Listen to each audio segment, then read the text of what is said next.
Mark, do you want to kick off with what was happening in the Chamber this week with the Data Protection and Digital Information Bill, where the government brought forward at report stage, so after the committee scrutiny of the bill, brought forward some significant amendments on a huge scale. I mean, 156 pages worth of amendments.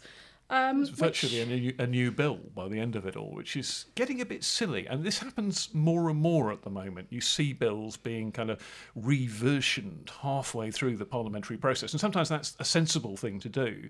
And sometimes it just looks like a builder kind of bodging away at some sort of badly designed structure. And it doesn't strike me as any way to run a chip shop.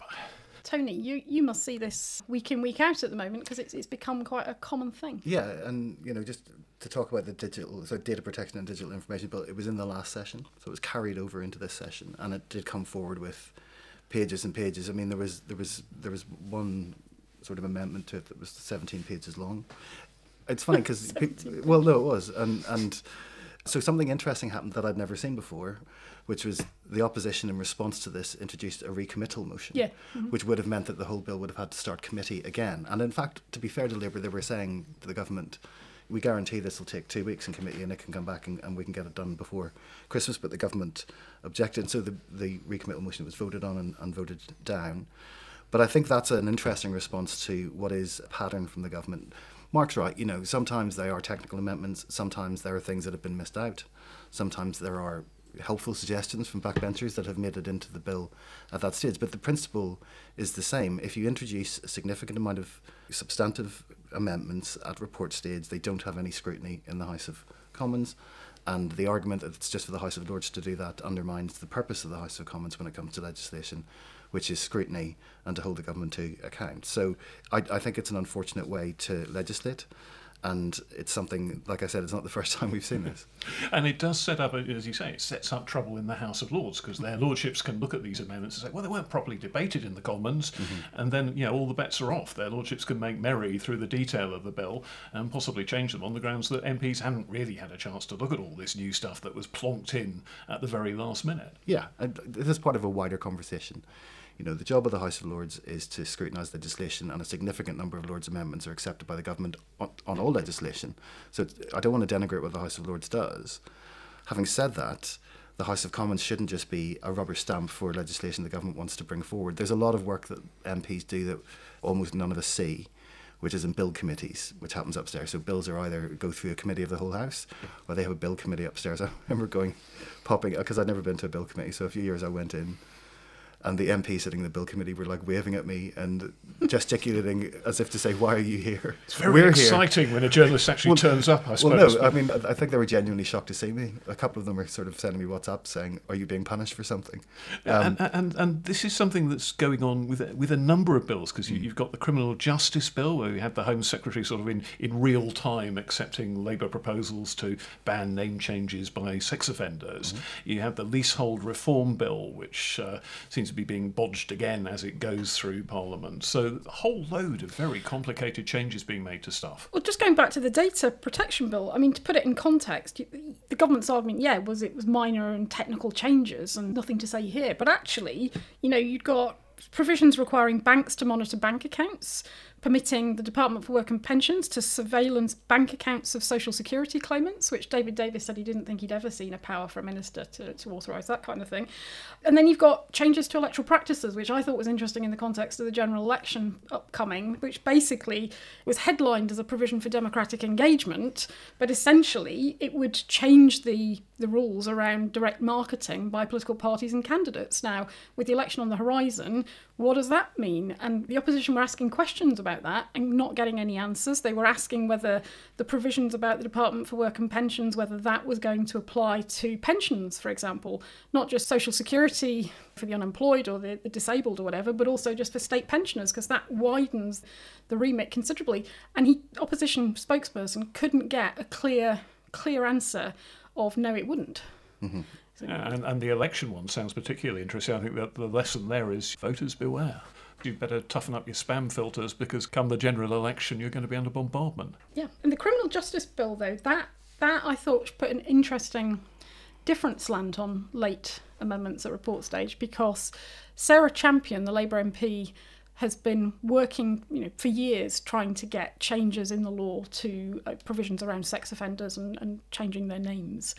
And the Home Secretary stood up at the dispatch box and said they were going to introduce these provisions, but they're not on the face of the bill, so they weren't part of the second reading debate, but they're going to come later at report stage. Mm-hmm. And Sarah Champion seemed somewhat surprised because nobody had bothered to tell her, it appeared. And James Cleverly had this sort of great line. She was obviously thrilled, but he said, "I disapprove of theft in all circumstances except when someone brings forward a truly great idea." So yes, and brings it forward and talks about it for years and years and years. Yeah. That may well reflect a change in the Home Office because there's been a little bit of turbulence there. James Cleverly obviously being a new and somewhat reluctant Home Secretary. But it is interesting how the government brings forward legislation, doesn't appear to know exactly what they want to do with it. It then goes through committee stage, which is the scrutiny process in the House of Commons, and then you arrive at report and there's all this sort of stuff like a Christmas tree hung onto it. The stuff about benefits and monitoring bank accounts, I think at some point, I think it must have been later in the debate, the Minister said that it would also apply to child benefit. These are hugely important changes, and people like David Davis, who wasn't the only Conservative to raise concerns about the fact that they're handing big powers to the DWP. I just think it's not the best way to go about doing this, and particularly given that the government have been in power for 13 years, I would have thought they'd have a better handle on how to deal with legislation and get it through.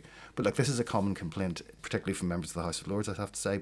Legislation comes to the House of Lords, it's not in a form in which it can become law. And so Lords then have to try and take it apart, and they have a much longer scrutiny process in the House of Commons. But when people say they want to get rid of the House of Lords, the first thing I think is we're going to end up with some really, really poor laws. Well, the Commons would really have to up its game if not. Well, exactly. But, there are many arguments against the House of Lords, but the expertise one, I think, is fair. There is a lot of expertise. It's like with David Cameron going to the House of Lords and the House of Commons saying, well, we won't be able to scrutinise him. And you're thinking, the House of Lords will scrutinise him. Yeah. It'll be all when I was the ambassador too, and when I was the Foreign Secretary. So there is a lot of experience in the Lords. But like I said, this is really about the fact that the Commons should be given an opportunity to do a better job of scrutinising legislation. It raises two things. I mean, peers say to me, the Commons send us their bill and we mark their homework and send it back, with red pen basically written all over it. But it's also a question of what is going on behind the scenes in Whitehall, and it's not just the turbulence of the last sort of couple of years. It's been going on for a while, and it's getting worse, where you end up in a situation where something like that Sarah Champion idea that she's been campaigning on for a long time doesn't make it into the bill in the preparation stages, but they suddenly decide somewhere along the line after it's been presented to Parliament that they're going to then put it in. And we've got a similar thing, the Leasehold Reform Bill. That's been presented to Parliament, and the main provision about tackling leasehold issues isn't actually in the bill, and they basically admitted to the Times this week that they're going to have to bring in some late provisions, which apparently was because a decision about what to do in policy terms was made very late in the day by Number 10. Mm-hmm. You've therefore got a bill that doesn't do what it says on the tin and won't do until it gets to report stage. It's bizarre, and it is, in terms of the policy development process, it just shows that it is not working.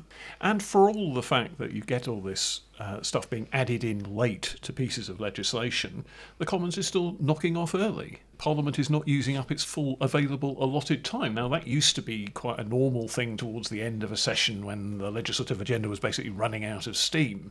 But we've barely started this session, and already MPs are knocking off an hour early or so. And well, that was a thing that Penny Mordaunt was saying at Business Questions this week, that it's all very well the opposition complaining about all this legislative scrutiny issues, but they were not there to fill the time, and the House of Commons rose early because there weren't enough opposition politicians who wanted to contribute to the debate. But there's often times when they run out of government speakers, and the last 6 or 7 or 8 speakers in a debate will be from the opposition.